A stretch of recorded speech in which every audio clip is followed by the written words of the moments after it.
Vigo, the scourge of Carpathia, the sorrow of Moldavia, command you. Oh, command me, Lord.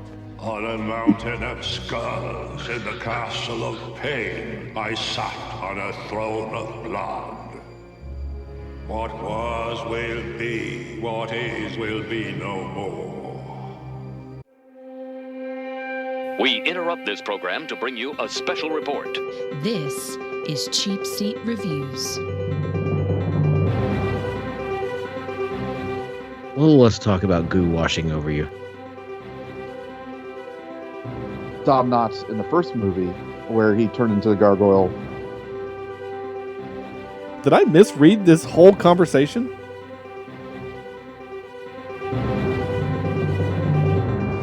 Hello, and thank you for listening to Cheap Seat Reviews, the podcast that explores the Hollywood film industry for the greater good. Vigo says the greater good. I was really hoping you were going to do the other voice. Oh, sorry. Is that kind of like a see and say? A little bit. You guys couldn't pony up for Max von Sydow?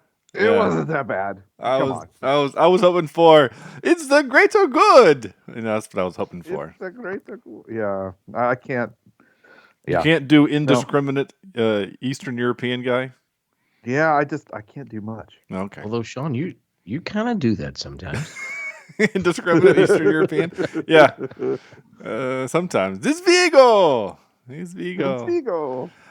This is episode 375. 375. I don't know why that number seems significant, but there it is. 375. And tonight we're doing Ghostbusters 2. Ghostbusters 2. I am Sean Allred, and joining me tonight is Andrew, sits on a throne of whiskey, Jimison. Yo. Nice. Oh, that was funny. That made me laugh. Thanks. Sam, What? who's going to put the Statue of Liberty back? Vector? All you got to do is just dance your way back. It's not that hard. Just kind of move to the groove. Yeah. And just go with it. Okay. Does it like can you get it to moonwalk if you play Michael Jackson? I'm sure it's the 80s. How could it not? How right? could it not? You're very right. And speaking of Sean, if I were to kill you off in this movie, I certainly would tie some sort of heavy object to you and let you drown in the river of slime. Oh. So, just so you know, and then yell at it so it like tosses and turns and kind of really beats you up before you finally pass away. Sure. That sounds lovely, I guess. I thought you'd like. I don't know. There's worse ways I think you've invented for me, but Yeah, you think so? yeah, that one does sound pretty awful. I'm not gonna lie. Being drowned in viscous KY jelly just sounds gross. I don't know. And making his Cheap Seat Reviews debut is Chris. Well, better late than never, from the First Run podcast. Hello. How's it going? Woohoo! I am Welcome to well. the show. How are all of you? Well, I'm currently covered in some kind of goo, so I feel like $1 million. You know, I was blind, told ahead Sean. of time this is supposed to be like a PG-13-ish kind of podcast, so I'm not sure how far down this road you want to go with that, but that's fine. Definitely not to the first Ghostbusters and the scene with was it Dan Aykroyd? Yeah, right? yeah, a little ghost blowjob yeah. scene there. Yeah. You mean the scene that I Yeah. saw for the first time while watching it for this podcast? Yeah. Yeah. That was a good time. So, Chris, welcome to the show. Thanks for coming on. Thank you. I'm very excited to be here. Yeah. Thank you. I met Chris while working with Lady Wan on their show together, which is called Screen Run podcast. They're doing season 2. They're doing the Alien series, and I did Alien 4, which is I think known the creepy body horror one where kill me. Yes. Yeah. Okay. Yeah. Yeah. There's a lot I remember that one. There's a lot of weird things in the fourth one, like that part, as well as the Grima Wormtongue being super creepy, and there's lots of things. You should go check out that episode, Screen Run, Definitely check out. I mean, check out all their episodes on Aliens are great, but my episode is particularly great. Yeah, that's definitely going in the pantheon. And we are right now in the doldrums, though. We're right in the middle of the AVP part. So we're doing Requiem next, which I'm just not looking forward to at all. Oh, That is kind of a bummer when you get a movie on your list for whatever reason and you just kind of don't want to watch it. Mm-hmm. but we've been there too. Yes, we have. Lord knows. Oh, Yeah.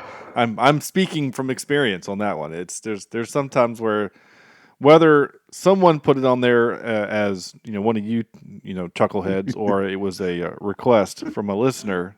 There's sometimes it's like I really don't want to watch this movie, but that's not the case for Ghostbusters 2. Oh, Are you sure it about shouldn't be. that? I'll tell you. I'm gonna give you a little background, okay? Just little real world scenario, okay?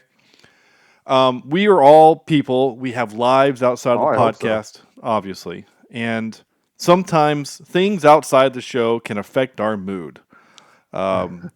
As my cryptic tweet recently, Sam's family is in need of some prayers, so there's real stuff there. And then I spent 2 hours today, as we record today, in what's called active shooter training. And so I got to see lots of statistics and other things that just make you depressed.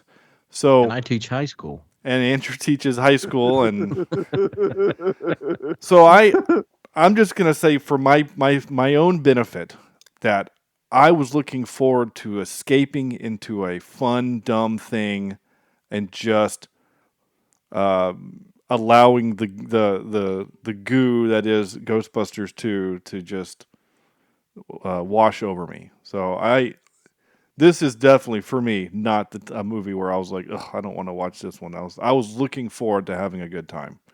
Hey, Sean, Hey, can you do me a favor and a little less talk about goo washing over you? That's twice now tonight, and I'm getting uncomfortable.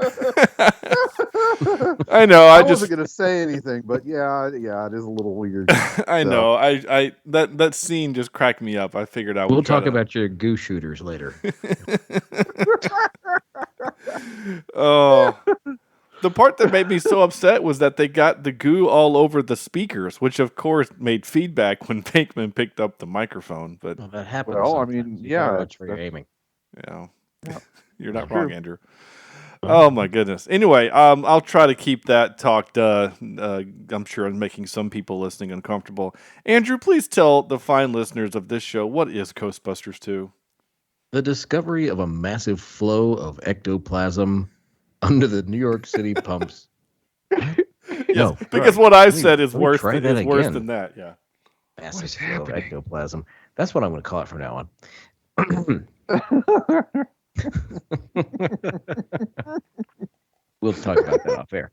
The discovery of a massive flow of ectoplasm under New York City pumps new life into the Ghostbusters sagging business. When Dana begins to have ghostly troubles, they soon discover an evil sorcerer has nefarious plans for her baby son. Baby. All right. That was nice. Is that IMDb? Something. What is this? I'm on Voodoo, actually. Oh, okay. That sounds scary. I guess. Interesting. Yeah. And also kind of strangely innuendo-y, too. If that's a word. Sure. It's not a word, but that's fine. It's safe to assume that we've all seen this movie, right? Yeah? Is that safe to say? Correct. I think so. Andrew, did you say no? No, I haven't seen it. Yeah. Okay. I was like, you said you own this on DVD. I do. Yeah, I own it. Yeah, okay. What, if I may, what format, Andrew, do you have this in? A DVD. Okay. Yeah. This is pre-Blu-ray, but post VHS. I was wondering if you had done any upgrading. I never owned this in any capacity. No, Well, neither did which is I. Yeah. I'm surprised by, No. but I never pulled the trigger on it. I did today consider buying the digital versions because on Vudu there's a pack, a bundle where you could buy these two, and it pre-orders the Ghostbusters Afterlife as well, which I haven't seen Ooh. yet. So I thought about pre-ordering and everything, but I didn't. That's why I was asking if this was streaming earlier. Sean was under the impression that 30 minutes before the show I hadn't seen the movie. I saw that too, and I wasn't going to judge. I'm not one of those persons who judges anybody that doesn't need judging. So I wasn't going to say anything. Well, I mean, it isn't that far from reality where we've actually had times where members of the show were watching the movie as we were recording. And That's impressive. it's impressive, and also a little because it wasn't like it was a movie they'd seen 13 times, but they just wanted a refresher. It was like this was the first time they had seen the movie. Time, yeah. So they told us that I'm literally watching it as you guys talk. And so it's like, well, then we can't talk about anything until you catch up to it. You get to that point. Yeah, jerk. Of course, You then have to worry about that with me. I am a professional. Yeah. Well, I can tell. No, we never say that we're professional. We just. Oh, yeah. No. Yeah, we're nowhere near that. Yeah. We don't get paid for this, so we're obviously not professionals. Actually, I think we're losing money on all this. We are technically, yeah. We need our proverbial Black Friday to kind of get us back into the black, because how many years have you been waiting for that Black Friday? We actually have an Amazon wish list that we put together that we're actually having to buy things off of for ourselves. That's how this podcast works. Yeah, that's not far from the truth. Sam, why don't you start off with your 5-word review? Yeah, sure. I've got 2. And the first one is this is actually, I'll give you guys two words because I only use 3 here. But worst mother ever. Oh. And you gonna do my woman Sigourney bad like that? Yeah. As a parent, obviously I never noticed any of this back in the 80s when I saw this thing.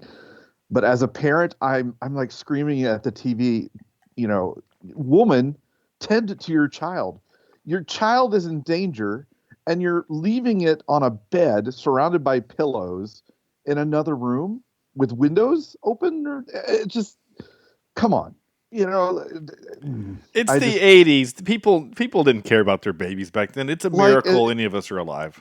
She comes into the room at the end, right, and it's like being possessed, and she just stands there for like 10 seconds, like, ooh, what's going on? I need to go get my baby. And it's just, there's so many times in this movie where she just abandons this poor kid that I'm like, maybe it's better if Vigo takes it over. I think the world would be a better place if Vigo had control over this child rather than this neglected mother on here. So, maybe Vigo baby wouldn't grow up as a latchkey kid, or roll off the bed and hit his head. That's what the pillows are for. That's what the pillows are for. Just child was sitting up. It's gonna roll. Child was mobile. That's bad decisions. But my real what am I doing here? My real review. Again, I'm giving somebody a word, and it's my memory was slimed. Nice. And I always looked upon this movie with great favor, and it's not that it's a bad movie, but it just didn't hit me like rewatching the first Ghostbuster. And it's very, very, very seriously feels like a sequel, right? And not only a sequel, but kind of a haphazard sequel. I think there's too much Venkman in this movie, and not enough Winston and some of the other guys that kind of really ground this thing. And I had a harder time getting through this movie without rolling my eyes and ignoring the very obvious 80s special effects. They were pretty obvious, yeah. Yeah, but you can't blame it for the time. It's fine. It's and I don't know why. In movies with the squirrely guy who loves his Vigo. I can't remember his name. Gosh, who knows? Right, but you know what I'm talking about. Yeah. I can't stand movies with characters like that. And I don't know why, but it really bothers me. And I think it's, I don't know if it's overacting. I don't know what it is, but I have a hard time with movies with characters like this. Now, I was okay with Dom Knotts in the first movie where he turned into the gargoyle guy and Rick The Moranis. Rick keymaster, right? Moranis. Or was it the gatekeeper? Oh, Rick Moranis. Sorry. Oh my gosh! Yeah, Sam Strikes Again. Don Knotts. That's a good one, though. I like that. Yeah. That was close. But anyway, I'm thinking side characters, right, and kind of slightly funny, annoying kind of characters. But this time, the little Vigo guy really, really kind of cranked my chain in the wrong way. Janusz. All right. Wow. Yeah. So He's a character. He wasn't grounded. That's the problem, I think. It's a pure caricature. oh yeah, he's a cartoon character. Yeah. Yeah. Cartoon. I've met people like that though. Have you? Yeah, and that's I would what's have good. Of punched course, him in the you know, face. We're well in the arts, Well, yeah, it happens more than you think, and I can't punch my students. that's true. You can.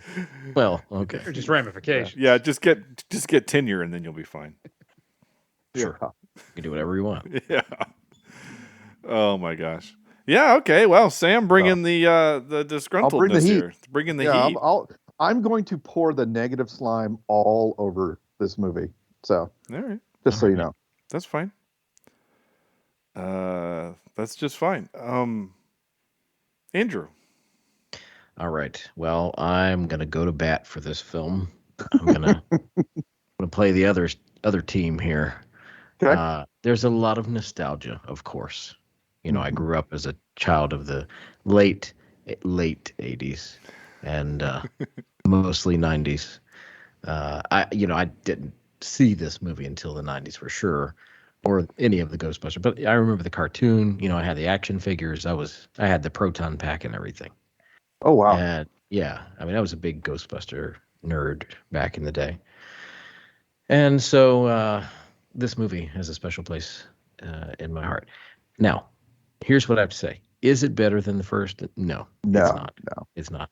But I appreciate this movie for what it is because to me, and here's my 5-word review, it is more horror than the first. Absolutely. It is a scarier ghost. It's a darker movie than the first one. And I remember there were scenes in this movie that scared the crap out of me as a kid. Like the lady Janusz stealing the baby from the ledge. And then just Vigo himself. This to me is a brilliant villain. And I think well done until he comes out of the painting. Yes.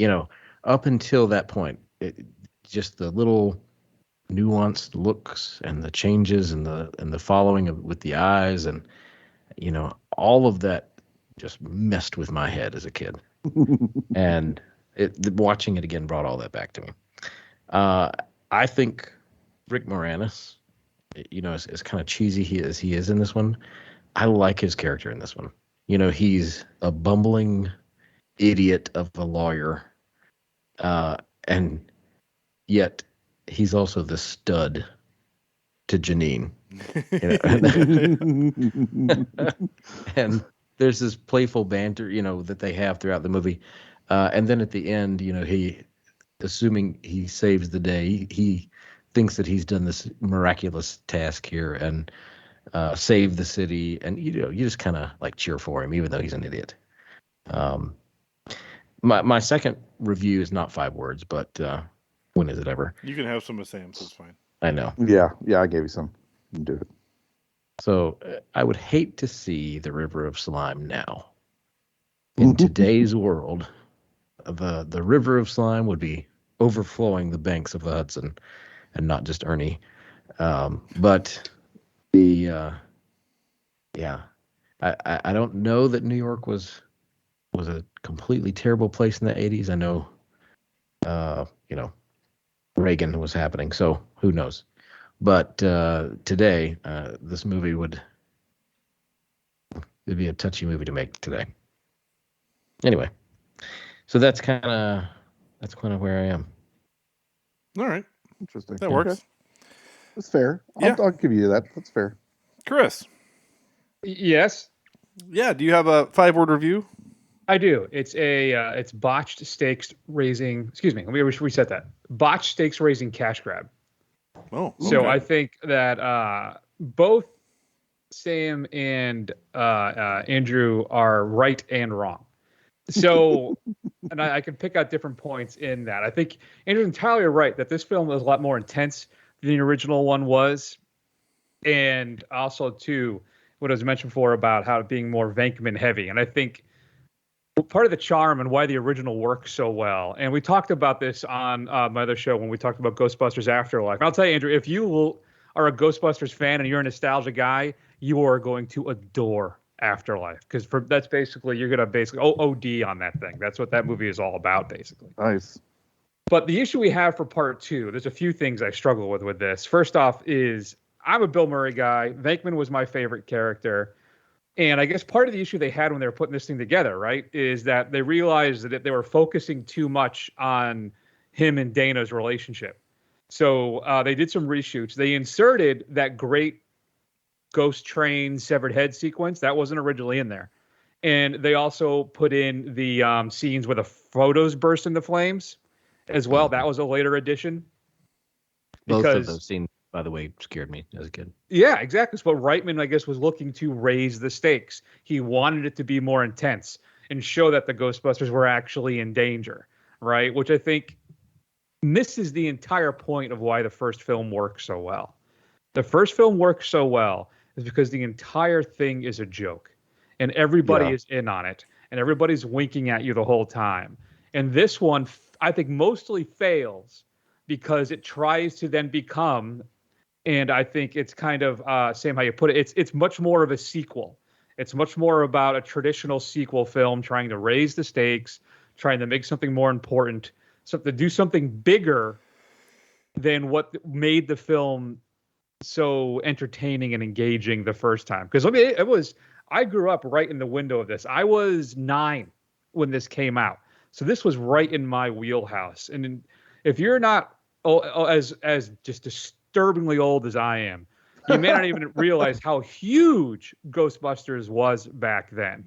Yeah. And this part 2 is just kind of just a overblown stakes raising kind of just attempt. It just didn't work. There are a couple other things too that still bother me about it, like how they kind of try and sex up Dana, right? She's in a bra in one scene, she's in a towel all wet in another scene.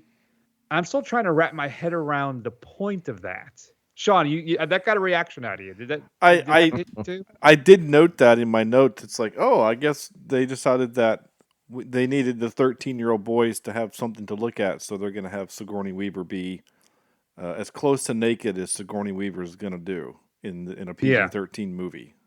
Outside of going into her sleeping pod too, right? In the first Alien film when she's... Sure. Either way. And Sam, I think interesting too about you talked about Bill Murray. I find him surprisingly muted in this film. Really? He's not half as engaging to me as he was in the first film. He's not half as charming or as mischievous as he was in the first film. I really get the impression from him, and I think this is the reason why he's always been hesitant to do any sequels, is because I think he's here clearly because Ramis and Aykroyd wrote this thing and they wanted him to do it, and he kind of did it for his friends. Because I feel like he's almost sleepwalking through this whole thing, that he's just here because he wanted to show up. He wants to do a solid for them, but I don't see him as engaged as he was that first round. Well, and I think that's the problem, right? I think, especially in the first movie, he's the lovable kind of fun guy. Yeah, he's and in this one, he's annoying in this one. He was incredibly annoying in this one, to me at least. Fair enough. Yeah, no, that's basically. Yeah, that's where I fall with this thing. It's disappointing to me because I adore that first film so much. So yeah. There when I was kind of going through some of the trivia. There's a really long piece of trivia that I'm not going to read, but it kind of goes into several of the factors contributing to the 5-year gap between Ghostbusters 1 and Ghostbusters 2, and a lot of it is the fact that Bill Murray was pissed off at a handful of people at Columbia. And so there was some other stuff going on. So I can kind of feel like, I kind of see where you're coming, Chris. Like it feels like Bill Murray isn't. Because to me, honestly, Bill Murray, it feels like all he's here to do is to deliver one-liners.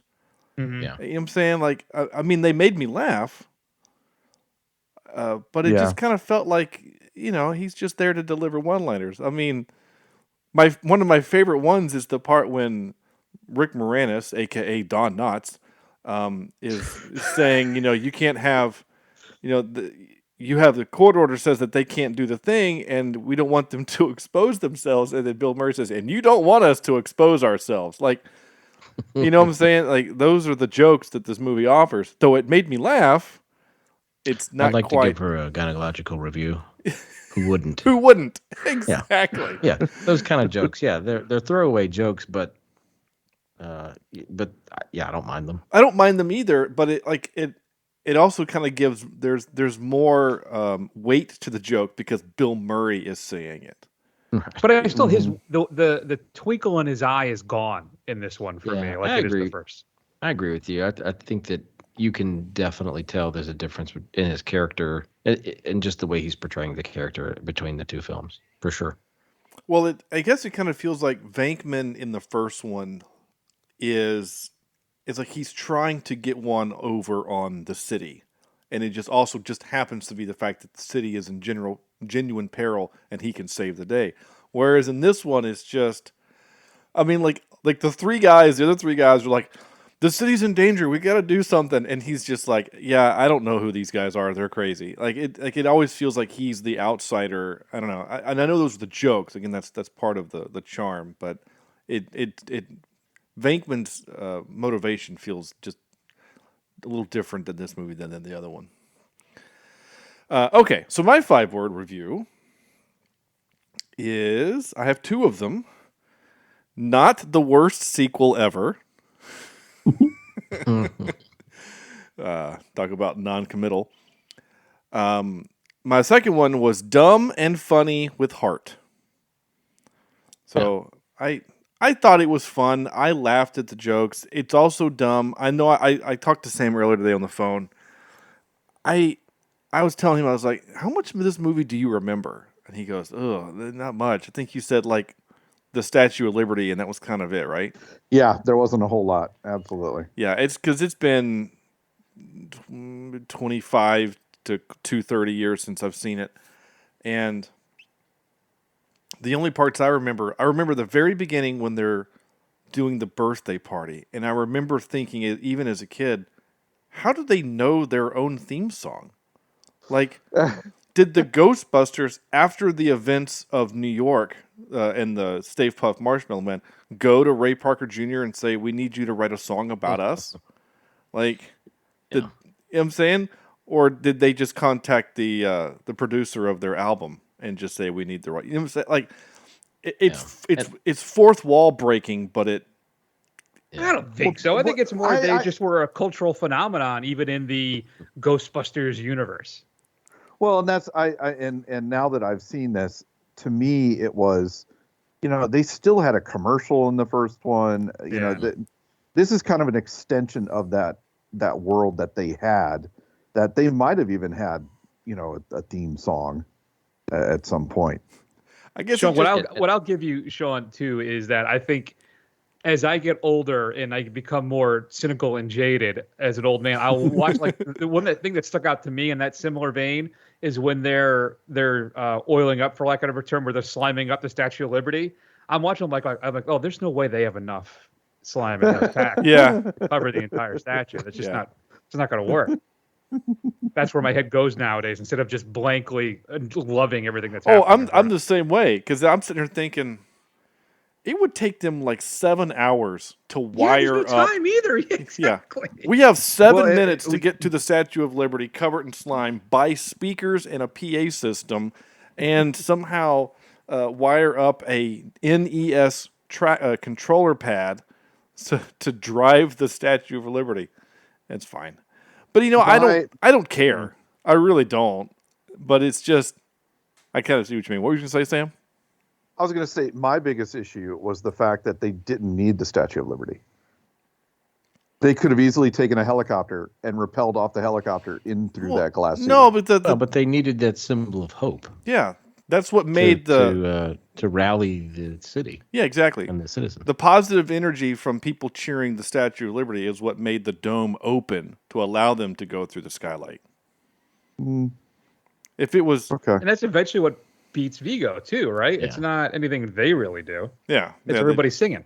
And then ultimately them spraying in with some positive slime. Right. Okay. Yeah. Okay. All right. I'll give you that. Yeah, the movie literally is letting you know that the power of love is more powerful than evil. Like that's kind of the premise of the story. See, Huey was right the whole time. It is the power of love.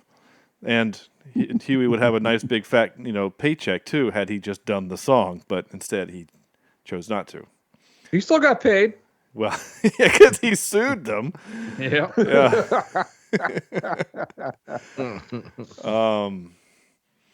Yeah. No, this movie. So I know this movie. This is one of those movies where like, I kind of feel like you love it or you hate it. Because I remember posting on Facebook or on Twitter that we were doing this movie, and some people were like, "You better treat it right" or whatever. It's like there's a fondness for this movie, which I find really interesting. I don't get the hate for it, but I don't get the ardent love either. I think it's just a fine movie. I don't think it's great. I don't think it's bad. I just think it's a fine movie. Well, I want to run that down. I think because Andrew, what you were saying before about how you grew up in the late '80s into the '90s. So your first experience, would that be the television show and the sequel, and then the first, or how did that shape? Because I feel like there's a dividing line. There's the people like me who saw the original in theaters, and the people who grew up watching the cartoon show instead. Yeah. Oh, I definitely started with the cartoon and the TV show. And then I'm sure at some point my parents said, well, I think he's probably old enough to watch the first one. And then, I'm sure it was like a made for TV cut. It had some stuff taken out. Oh, gosh, yeah. Cleaned up, of same. course. But, I did get to see those eventually. But the cartoon was definitely where it started. So I feel like cartoon people tend to like part two. And the people like me who were OGs don't have as much don't have as much affection for the sequel. And by OG, you mean old guy, right? Yeah.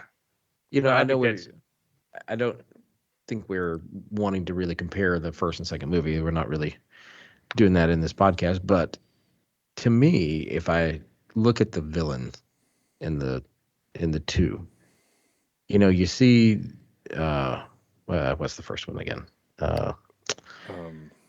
Starts with a G. Giovanni. No. Rossini. It's the main bad guy in the first one. You only see, it looks like the 80s. Crazy sweat into the hair. oldies. Yeah. Oh, yeah. Jazzercise outfit. What whatever is that her is. name or God. Gozer? Gozer. Thank you. Right. Thank you. Yeah. You see Gozer on screen for all of like a minute and a half, And so the Stay Puft Marshmallow Man is really the big thing in that movie, which for a kid, that's awesome. And you want to see that. And I even had a stuffed Stay Puft Marshmallow Man that was like, I didn't have a teddy bear. I had one of those. Nice. So, but this one, I feel like there's a real villain,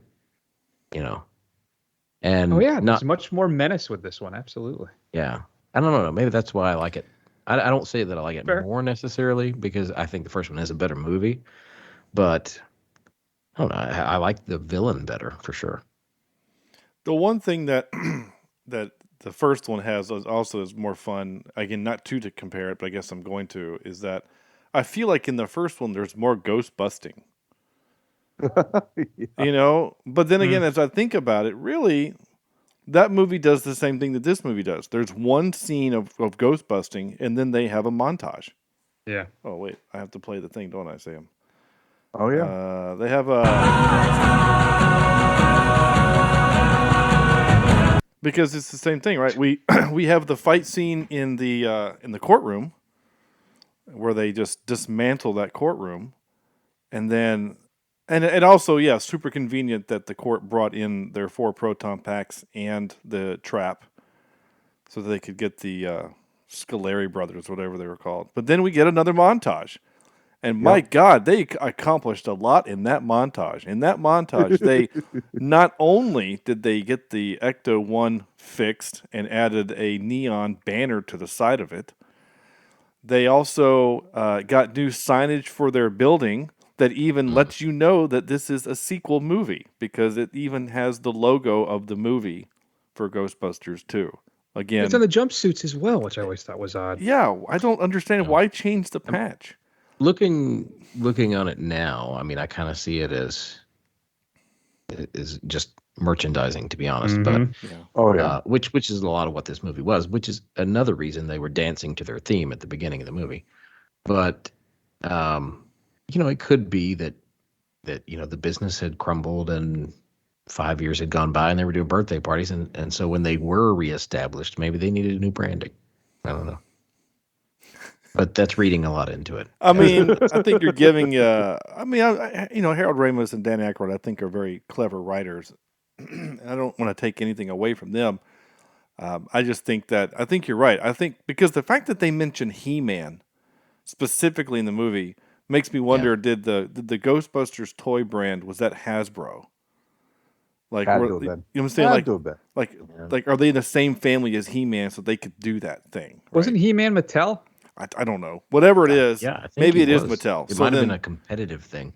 Well, that's what I'm saying. I think that whoever had Mattel, whoever had He-Man, if it was Mattel, then they were the ones that also sold the toys for the Ghostbusters.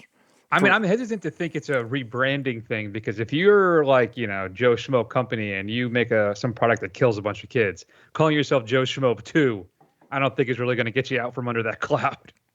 Yeah. He-Man was Mattel. Mattel, cool. Who sells Ghostbusters stuff? Kenner line. No. From 86 to 91. Okay. And then Hasbro got it after that. All right. So I guess it was just, they just picked He-Man because it was popular at the time. Yeah. Yep. That's cool. I'm not going to play the He-Man clip like I did last week. I keep forgetting that clip feels like it's 6 minutes long. Anyway, I don't know. I just, I hear you, Sam, of all the things that you didn't like. And this isn't a movie where, because we all have those movies, right? Where we say, I don't care what you say, I love the movie, right? And I'm not even saying, defending Jurassic Park, because Jurassic Park is a genuinely great film. So it's kind of hard to poop on Jurassic Park, except for the Unix system. But well, and there's inconsistencies. Sure. I mean, you saw the TikTok, whatever that was, where the guy was showing, 15 different inconsistencies throughout the movie. Yeah. Yeah, the T-Rex comes over the wall, and then the next scene, it's a 100-foot drop. Yeah, whatever. It's still a great film. I don't care. But there are other movies that we say, again, for me, Waterworld, right? Waterworld is an objectively bad film, but I don't care because I enjoy it. Yeah. So Tremors, for God's sake. Oh yeah, Tremors. I'll watch Tremors any day, right? Yeah, it's funny, but it's a bad film. It's not a. It's not a good film. It's not a good film. And also, weirdly enough, that movie, like this movie, had Cheech Marin in it. Yeah, right? I was not expecting... there's a surprisingly large amount of cameos in this movie. I was it's the second one. They got to make it bigger and better, and they put in all these cameos. I guess. I mean, who was the guy? What's his name? He had his own TV. He had his own game show for 5 minutes. He's the guy that does the Bueller. Stein. Ben Stein. He's in this movie for a hot second. Yeah, that was funny. I was surprised at how many people were in this. That aide that has the four guys committed. He's from Psych. That's what I know him from. He's the coroner from Psych. So not often I get a Psych connection on our show. So, a side rail here. Yeah. I've mentioned before, I teach high school, and I occasionally go into the, at least at my old school, I would go into the art teachers' classrooms because they were right across the hall. And on occasion, I would go up to some kid who was working on something, and I would pick up a pen or a pencil or a brush, and I would say to them, "Oh, he misses his kitty. We'll just place one right here by the castle. Of course, no one ever got the reference, but No, of course not. it always made me laugh anyway. Oh yeah. Well, that's what matters. Yeah. That's what matters. Oh, the poor children. Another good one was Philip Baker Hall, the police commissioner. That guy, he's a dude that's in everything. Like, everything he's in, he's like military guy or political guy. Like he's a dude that looks like he was born at the age of 50. Yeah. He's Came great. out swearing and Do what? came out swearing. Yeah. And smoking a cigarette. Yeah, or a cigar. Yeah, you're not wrong. All right. Anything else we want to talk about? Because I have some clips. Is there anything else we need to say before I do that? I'm trying to look at my notes here. I do find it interesting that the judge yells at the goo in the courtroom, and from that moment we have ghosts again. Oh yeah. Like that was the catalyst, was just that judge yelling at them. I just thought that was interesting. Let me ask you. I'm sorry. Go ahead. No, go ahead. I'll say, how would you feel if you were Wilhelm von Homburg and you found out you got David Proust? I assume that's the dude what played actual Vigo. And Right. then- Yeah. They brought in Yeah. Max von Sydow to do all the lines. So he went in to the opening expecting to hear himself. Yeah. Here's Sydow, and he's like, "What?" And he walks out. Yeah. Yeah. Yeah. How do you not tell a guy? It's horrible. And then something that's even worse, when they turn him into Rago instead of Vigo, and he looks like a monkey version of Ray. Just disrespectful. His likeness is completely gone now. Yeah. No, there's something the reference you made. Forgive me, I didn't get, but there's a couple of other instances where that happened too, right? Where The obviously, biggest of all time. Right. David Proust, Darth Vader. Proust. Yeah, okay. I was going to say that's what happened with James Earl Jones, right? But yeah, David Proust. You're right. That's exactly what I was thinking of. There's a couple other moments I can't think of off the top of my head where that happened, but there have been other ones where that happened, like this way as opposed to, like on purpose, like where the actor knew it. That's just funny. All right. Okay. Time for some clips. You guys good for clips? Trying to think. Yeah. Sure. Any Yeah, other let's do it. notes? My last note, and then I'll do clips, is I wrote, for some reason, I don't remember them being such cowards. It felt kind of like a live-action Scooby-Doo. I just... I know when they first go into the library in the first movie, and they're approaching the librarian ghost, and she screams and they run away. Like I felt like at that moment from going forward, once they have their proton packs, like they're good. It just felt like they that train was a very obvious ghost train. Yet Ernie Hudson screamed like it was a real train. I don't know. I kind of felt bad for Ernie Hudson. He didn't have much to do in this movie other than to scream. I felt bad for him all throughout this series. I Yeah. felt like he got shafted quite a bit. At least they brought him back for 2 and Afterlife, true. thankfully. But Ooh, I will spoilers. say, too, after watching the first one, I wanted to watch that in anticipation of seeing Afterlife, and then watch 2 for this. I've had a newfound respect for Harold Ramis. I really appreciate his work in these films more than I did when I first watched them when I was younger. I think I don't know what it is. I enjoyed him a lot more now with these revisits. So I want to thank you guys at least for that. Oh, yeah. We are here to do that thing. That's where I know her from. So there's an actress in this movie, and I didn't recognize her. Mary Ellen Trainor. She was referred to as Brownstone Mother, so she's the mom of all the kids. And I'm looking at her, and I recognize her, but I didn't know what from. She is in. She's Mrs. Walsh from The Goonies. Okay. She plays somebody in Die Hard, which we just watched a couple weeks ago, in the Lethal Weapon series. She's the police psychiatrist. Yeah. I thought she was the All About That Bass girl singer. Yeah, That's that too. that's her mom. That's her mom. Oh, okay. Yeah.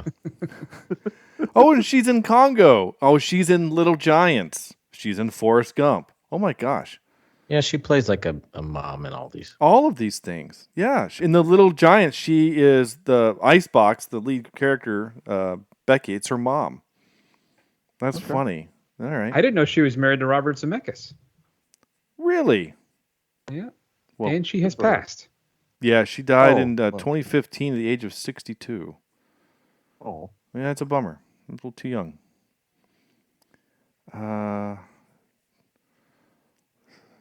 Oh yeah, she was. She's the sister of Kathleen Turner in the Romancing the Stone movie. She's the one that gets captured, which kind of kickstarts the whole thing. Monster Squad, another classic from the 80s. Yeah, she was married to Robert Zemeckis for 20 years. Wow.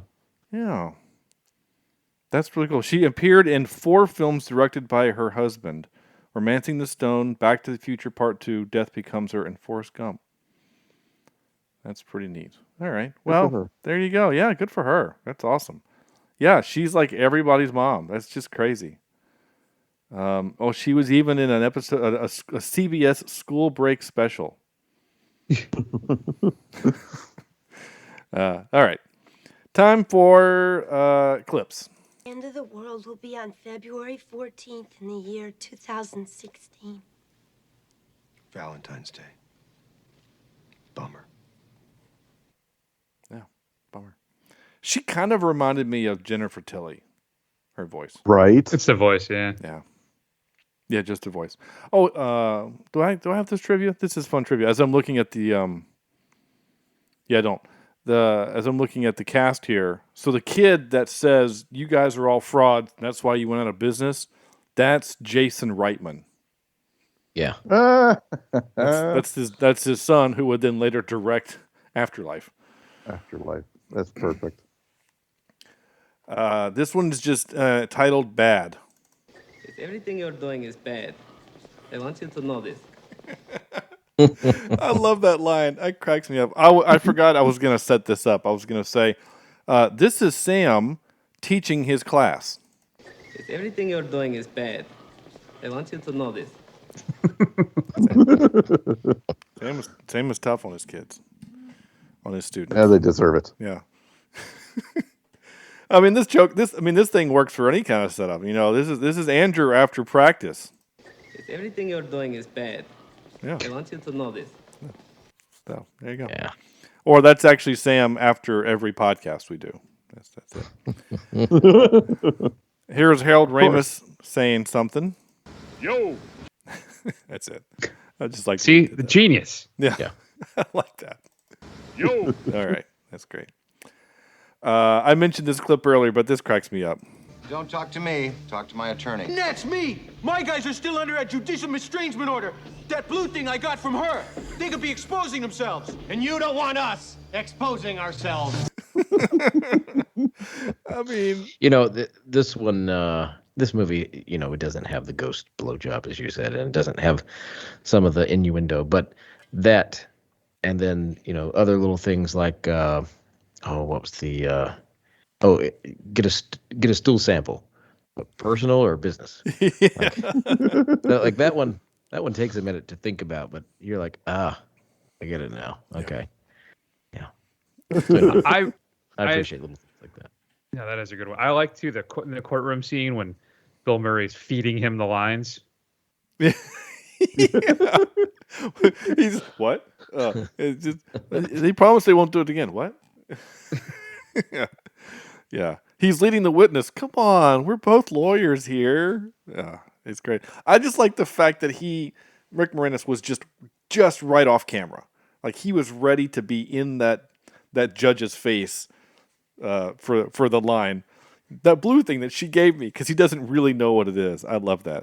He doesn't really know what it is. It's just that thing that he gave me. Oh, wait a minute. Is that who that is? Bobby Brown was the doorman. Yeah. See, Yep. Everybody wanted in this movie. Yeah, jeez. You're not wrong. Reasonably big hit out of that film too for him. Yeah. That's cool. All right. What? Trish Cook is none at Statue of Liberty, uncredited. Okay. Okay. Something tells me Trish could put that in IMDb. I guess. I don't know. She's in, she's in a bunch of stuff. Well, anyway, good for her. Good for Trish. This is a painful way to die. I'm surprised, Sam, this was not the way you chose to kill me. He didn't die of old age either. He was poisoned, stabbed, shot, hung, stretched, disemboweled, drawn, and quartered. Ouch. Yeah. That was, I'm surprised you didn't do that for me. It was too obvious. Too obvious? Oh, okay. That's fair. Here's Cheech Marine, or Cheech Marin, however you want to pronounce it. Well, better late than never. It's got the Titanic just showed up. Everybody loves him some Cheech. Yeah. Yeah, why not? And then I've mentioned it before, and I'm going to mention it again. Why are my drippings with goo?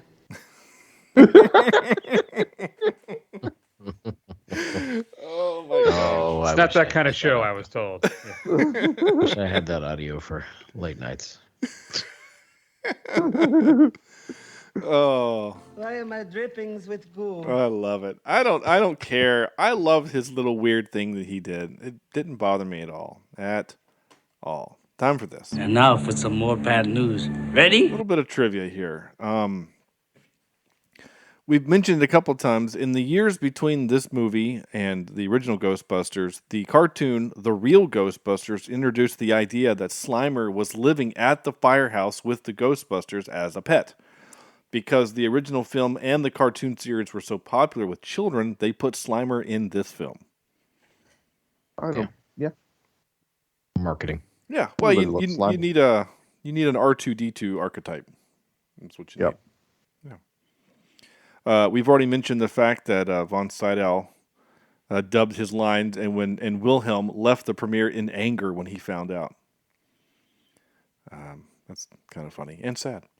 The term proton pack was never officially used on screen until the Ghostbusters are in the subway tunnel and Egon says, "Before we go any further, I think we should get our proton packs." Is that true? They never said it in the first movie? They don't say it in the first one. They just refer to it as each one of us is carrying an unregistered nuclear something on our backs. And then, like, when they're climbing in the elevator, and then they turn it on for the first time, the two guys, like, back away from the thing because they don't know if it's going to, level a city block or not. Well, I'll be. Yeah, that's one thing I will say that I noticed recently. I guess watching it this time, maybe when we watched it for the show, the first Ghostbusters, is that there's a lot about the Ghostbusters, like the tech that we just don't get explanations for, and I don't think that matters. The fact that like they build 4, well at least 5 proton packs that are nuclear powered, but we never find out how they get the nuclear substance and like how he designed it. Like, why would he design a thing that could capture a ghost as a lasso that would also damage buildings? Like. They actually stole it with a scientist, Doc Brown, from some Iranians. The Libyans. Libyans, excuse me, The Libyans. Yeah, exactly. All right. Time for this. Excuse me while I whip this out. Time for top 3. Ghosts in movies. We're going to keep it nice and simple. Ghosts in movies. And tradition says that Sam should go first. Oh, it does. Okay. Congratulations. All right. So I've got in my number 3, I've got a bunch of ghosts and the dead men of Dunharrow from The Lord of the Rings. All right. From the City of the Dead. Yep. I have Bruce Willis from Sixth Sense. Ooh, spoiler. Jeez. Sorry. It's been like 38 years. I know, so, you're joking. And then my number 1 are the Dead Brothers in Stardust. Oh, damn it. That's my number 1 too. Gosh, dang it. Oh, they're so great. They're so good. Okay, well I gotta switch some stuff around. All right, Chris. Yeah. I like how I always pretend I'm caught by surprise. I'm gonna go. Welcome to the podcast. I'm going with number 3 is going to be The Pirates from the Fog. John Carpenter's The Fog. Ooh. I have an affection for 80s John Carpenter's films. Sure. And those creepy pirates are a ton of fun. My 2 is going to be The Ghost, I guess, from Houseu, the Japanese haunted house movie, which if you have never seen is bat-ass insane and is well worth watching.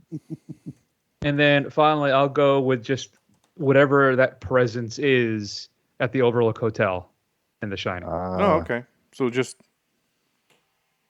basically the Overlook itself, kind of. Yeah. Or the better film, Dr. Sleep. There you go. Yes. There's my hill that I... Wait, did you use the term the better film? Oh, yeah. By far. Yeah. Yeah. That's a... Holy cats. We did this for... We did Dr. Sleep for the podcast during October, and I loved every second of it. I could not...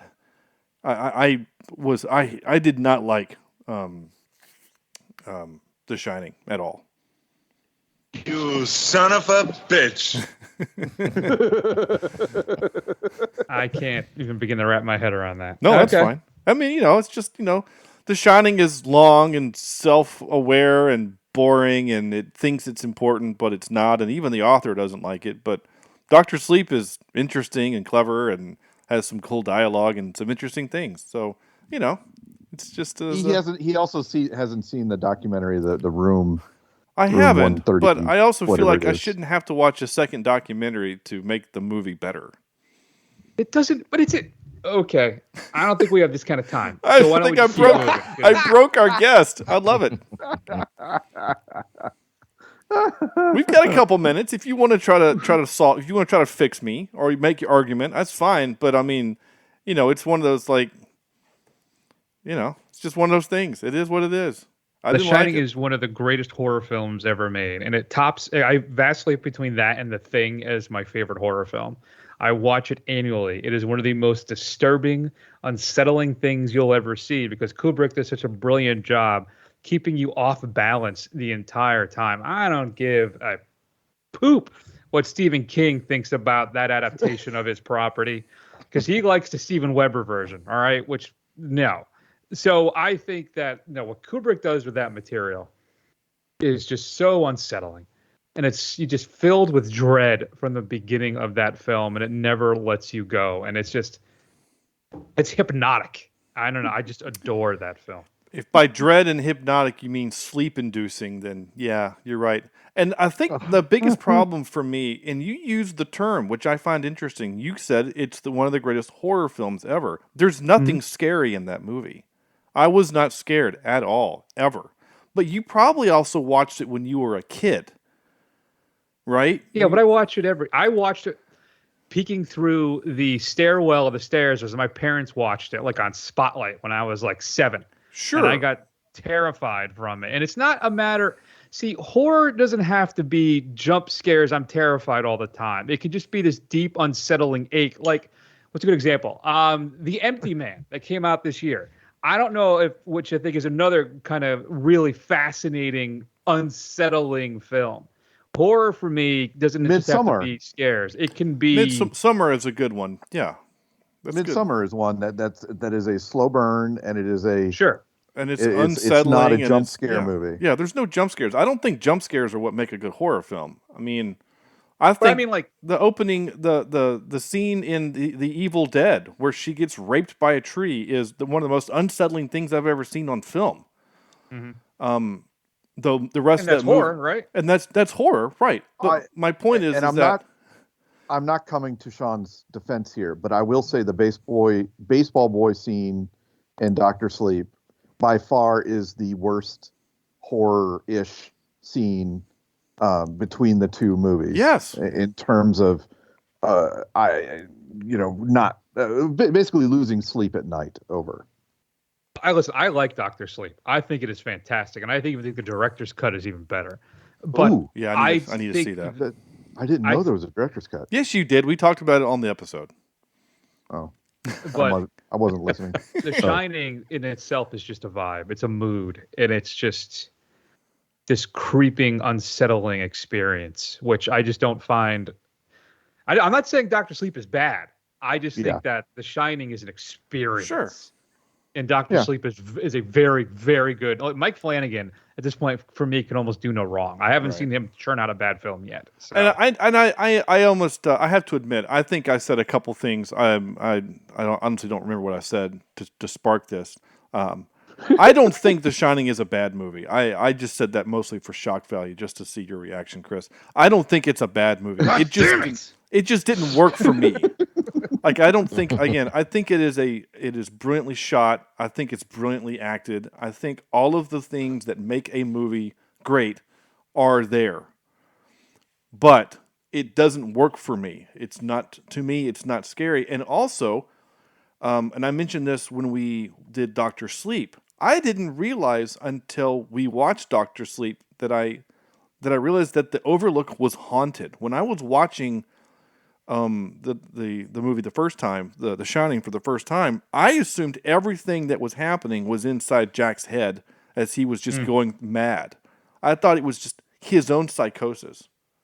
I think it's one of the big successes of the film is Kubrick lets you find your way through that thing. Yep. Yeah. So anyway, there we go. What are we here to talk about? Ghostbusters. Ghostbusters. Hey, honestly, the fact that we've made it an hour into this show without a real good tangent, I'm actually kind of impressed. So we're doing okay. And I think, and again, as much as I love throwing myself under the bus on that take, it's good to have a conversation about it. And I do want to watch the movie again. I should rephrase. I guess I feel like I need to see The Shining again. I don't really want to, but I feel like I need to. Well, like any Kubrick movie, it's gets better with reviews or more views.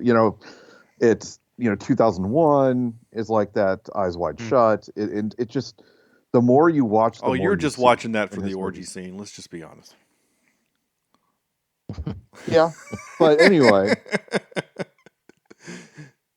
Oh, sorry. I had a girlfriend in college because I was in a fraternity that one night she turned over and because we had just watched Eyes Wide Shut. She goes, "That's how I think your fraternity acts." I'm Nice. like, "Wow." I was like, "That'd be She totally awesome." gets us. I wish. Oh my goodness! Wow, that's amazing. Yeah. Yeah, sorry, And sweetheart. some- You've never been invited to one of these things. Yeah. That's either good or bad. Right. Okay. Okay, so that was Chris. All right. So I'm going to ask Andrew, whose turn is it now?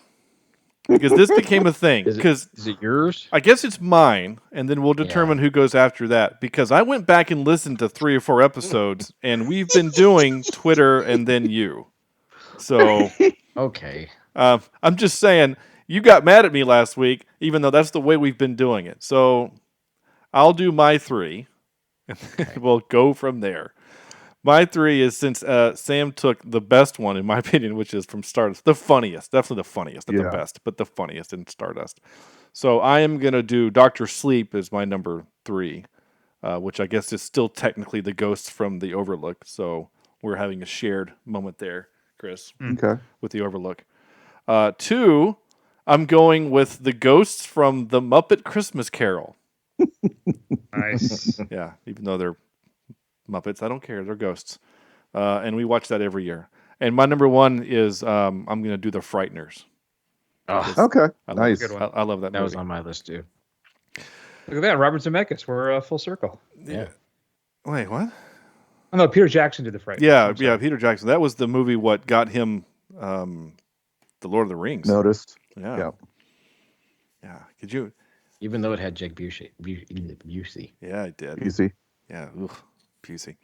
Still one of my favorite Photoshop jobs Sam ever did was when he Photoshopped me into the poster of The Frighteners. I like that one. Yeah.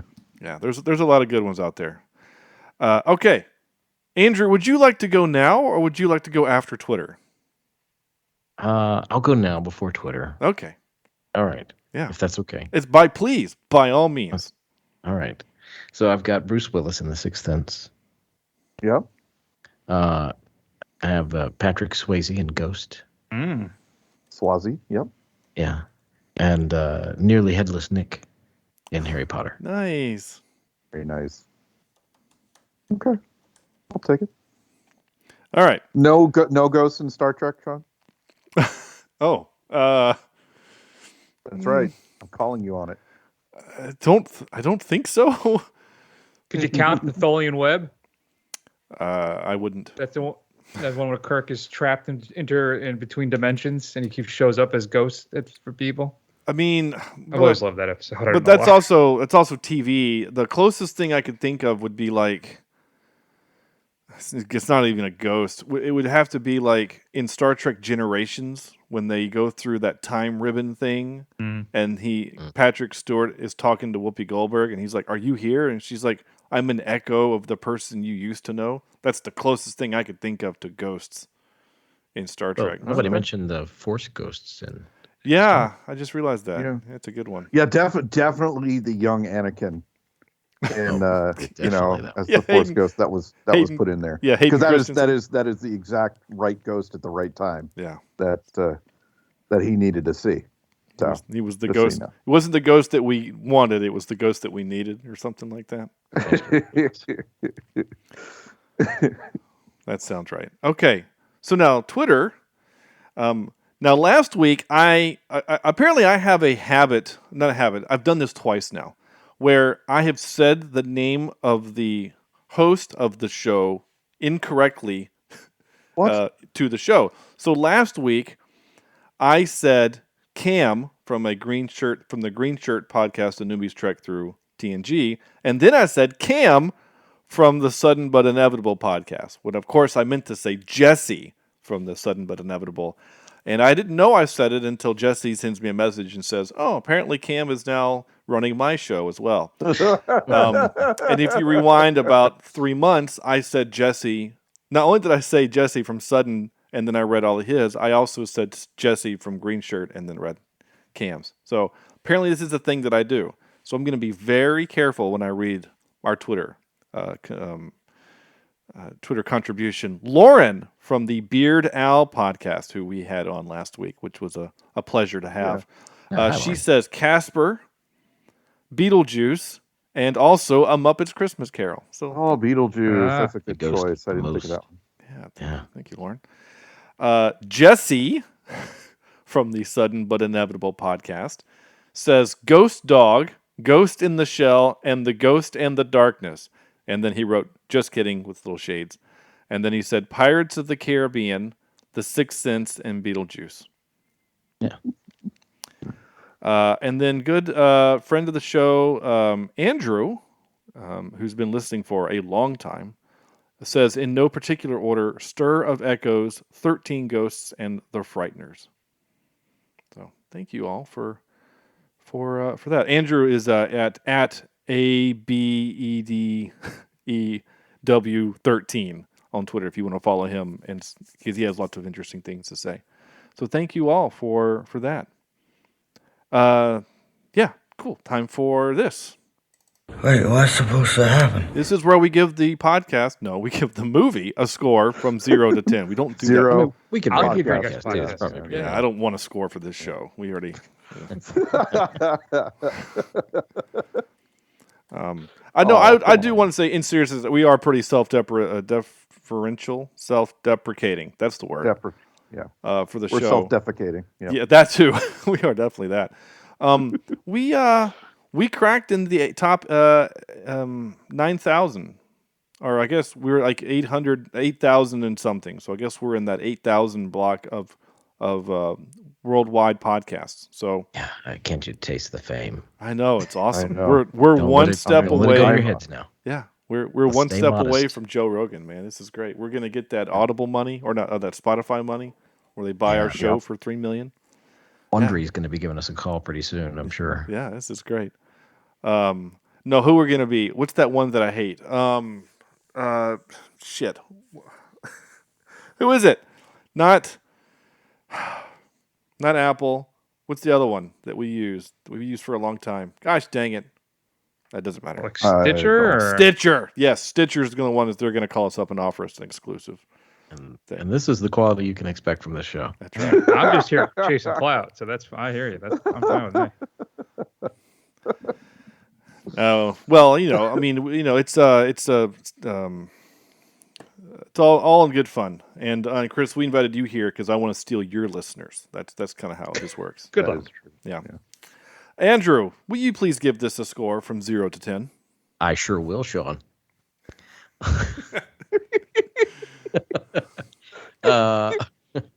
This still hits me right. It doesn't age well with some of the special effects, and it's got some cheesy moments, but it's still a fun little film. So I'm going to give this I don't know, maybe let's go 7-ish. We got to go in the 7 range for me.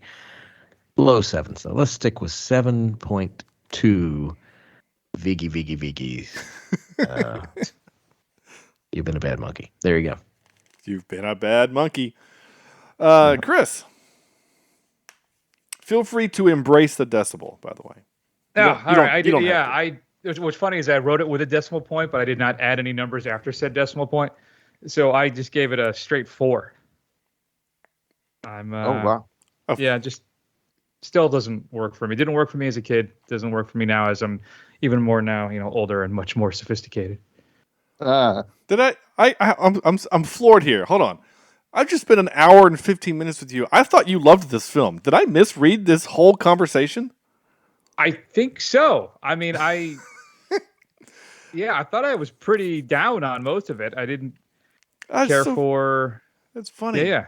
I guess when you, because Sam poo-pooed it at the start, right? Sam comes out and says this movie is the worst thing I've ever seen, and then you were like, I'm going to disagree with Sam. And I thought, okay, this is going to be fun, but I think I was focusing on about too much Bill Murray, and I think I was looking at because I think my point with that was more just the focus on Bill Murray, but Sam's reasoning for why Bill Murray, I didn't agree with his reasoning as to why it was bad why Bill Murray was bad in the film. I don't agree with bad. Well, yeah. I don't agree with most of Sam's reasoning, so that's good. Okay. So Sam.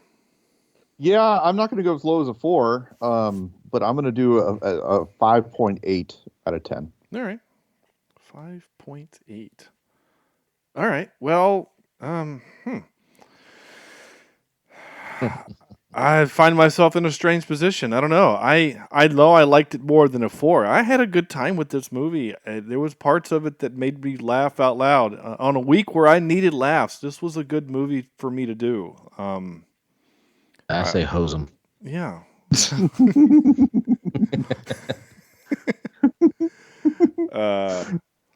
I'm going to give it a 6.5. I had a good time with this movie. I don't think it's terrible. I think it's fine. I think it... Again, like you said, some stuff doesn't hold up, but some stuff does, and some stuff is still funny, and I don't know. It's fine. It's a fine film. Go watch it, or don't, but I think you should. All right. I think Andrew made an interesting point earlier. I wonder if I'm comparing it too much to the original. Yeah. Maybe that's my problem. That's why. If it existed in a vacuum, would I be a little easier on it? I guess maybe, but yeah. No. But I mean, like, that's the point of sequels, right? You have to compare it, right? You have to, and sometimes the sequel works better, sometimes the sequel is worse, and sometimes it's equally as good. The Two Towers, I think, is equally as good as the Fellowship of the Ring, if not a little bit better. Wrath of Khan is a better sequel to the motion picture, but then there are 1,000 examples of where you have The Matrix and then The Matrix Revolutions, or you have Speed and then Speed 2. So, like, you know, I don't think that this off is a cliff on that one. Yeah, for sure. Or a boat off the cliff or something. And I don't think that's what this is, right? I don't think that. I mean, I think that comparison Speed. Is I don't think that's because Speed 2 is unwatchable. I would compare it to Jurassic Park and Jurassic Park: Lost World. Sure. I think that's a fair comparison. It falls off quality, but it has its moments. What do you guys think? I think I have a definitive answer for this, and I'm curious what you all think it is. What is the most consistently good action franchise? Consistently good action. Yeah, like there hasn't really been a weak film in the bunch. Lethal Weapon, I would say probably. That's what I was going to say, yeah. So it first comes to mind. If you don't count the fifth Die Hard, I would say Die Hard. But you have to count. Yeah, but then you're breaking the rules of the entire thing. I know. That's what the worst one out. Yeah. I think Mission Impossible is the most consistently entertaining. I don't think there's been a bad one. They're all maybe a little different. And I think Woo's Part 2 is getting it was panned back at the time, but I think it's got a reevaluation now that people are kind of enjoying it. But I think Mission Impossible is, especially that's active, the most consistently entertaining franchise right now. And I'm a massive Bond film fan, so that pains me to say that. Well, I was going to say... Bond had the third Pierce Brosnan one was just trash. Yeah. So, and the second one... And Nail the Golden Gun still kills me whenever I watch it. But if you do Bond, I feel like you have to do Bond in the actor, the Bond, right? If you said the Daniel Craig quadrilogy, whatever it's called, I think... yeah. You know what I'm saying? Like, Quantum of Solace is not great, but I don't think it's a terrible film. They're all pretty good.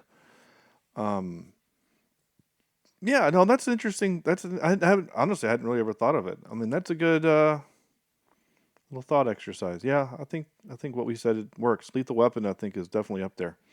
But it's not active anymore, though. That's true. It's not. No, I didn't say that in the beginning, though, when I first popped the questions. Yeah, I think your Mission Impossible one's right.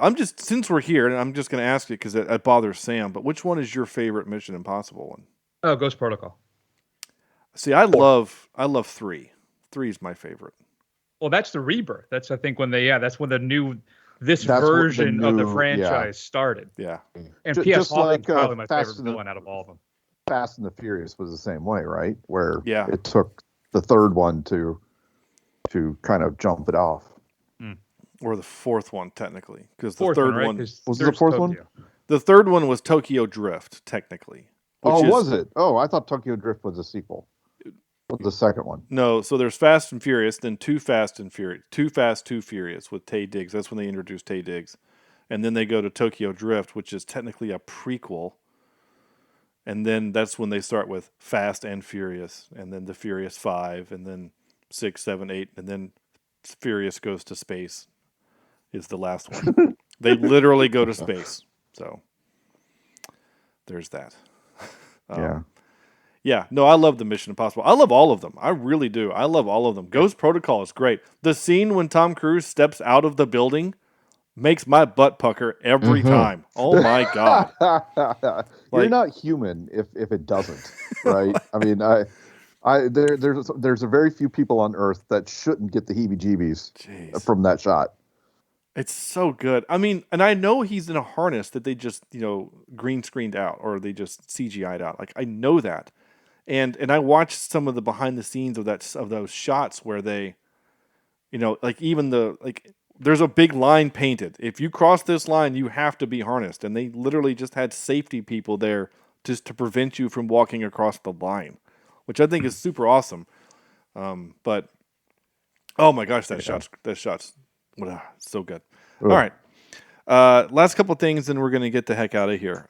We did our out of 10. Oh, soundtrack grade. We didn't really talk about the film score that much because most of these movies are about the licensed music.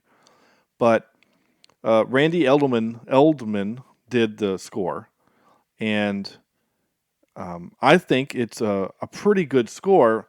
The part that I really noticed some stuff, there were 2 moments where I really noticed, and I didn't capture them. I should have.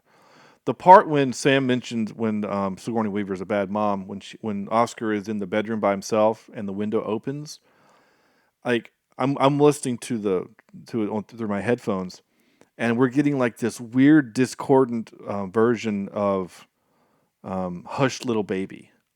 Mm-hmm. And as I'm listening to it, I'm like, "Oh, that's so creepy." With the music, this kind of bum ba da dum bum bum bum bum, but it's like minor key, and the notes are just off a little bit so that they don't get sued. But it's really creepy. And then the other part is when the Statue of Liberty crashes the skylight. I mean, it goes full heroic music. It goes full on hero, kind of like at the end of Die Hard. I mean, it's those are the two that really stuck out for me. I don't know if either one of y'all had anything to say about the music itself. No, not really. Okay, cool. Hey. Yeah, Sean. I'm a score guy as well. I think we talked about that on your episode of Screen Run. It was all right. I mean, they kind of reused some of the keys, right? Some of the cues, I should say, from the first film, which makes sense. Yeah. It's fine. I think it's overwhelmed by the pop songs.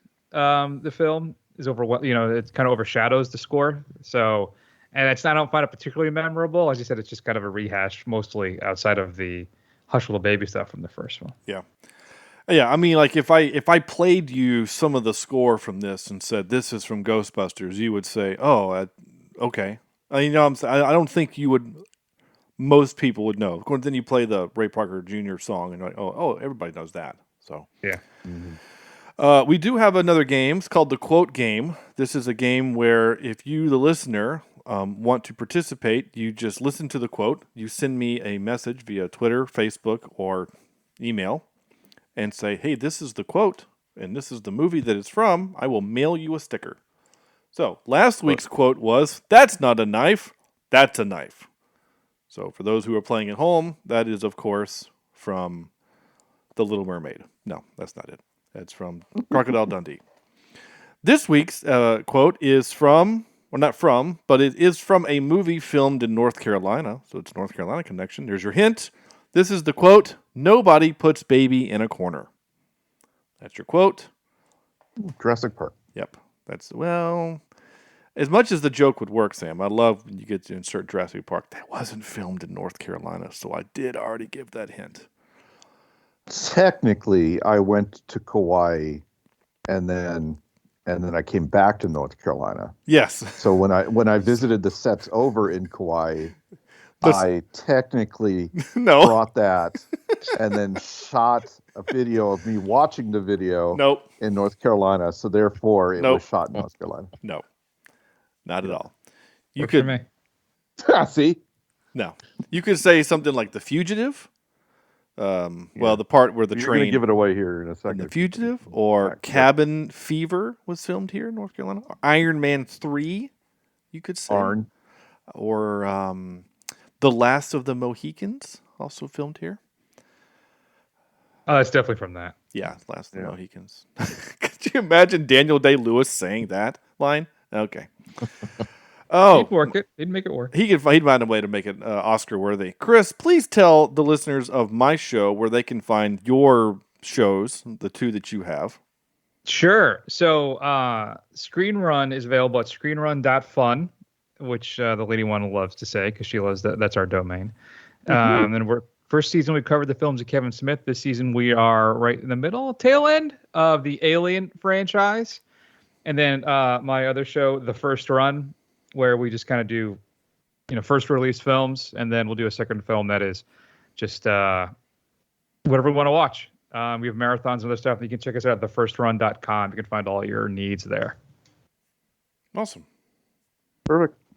Cool. Thank you. Again, thanks so much for coming on. This has been fun. And yeah. I appreciate it. I hope I didn't ruin things for you. No, no. Not at all. No. This was great.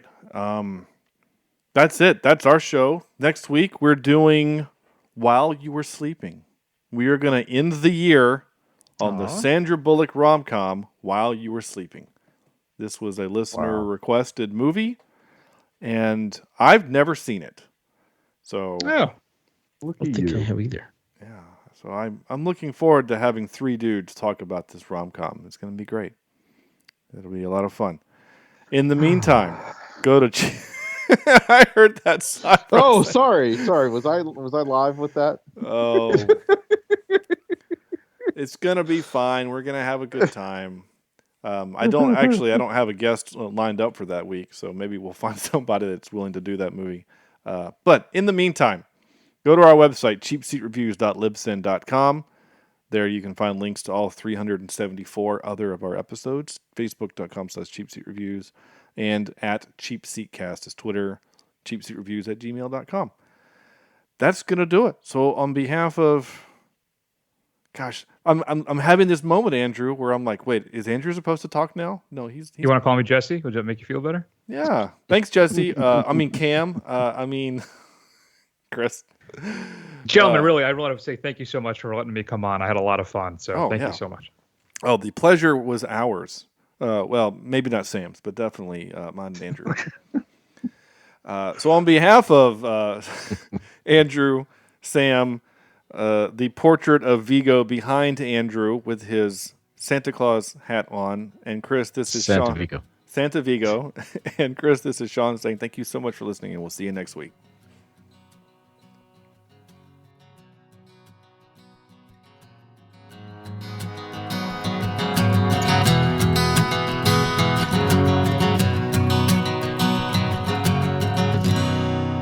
This is Cheapseat Reviews.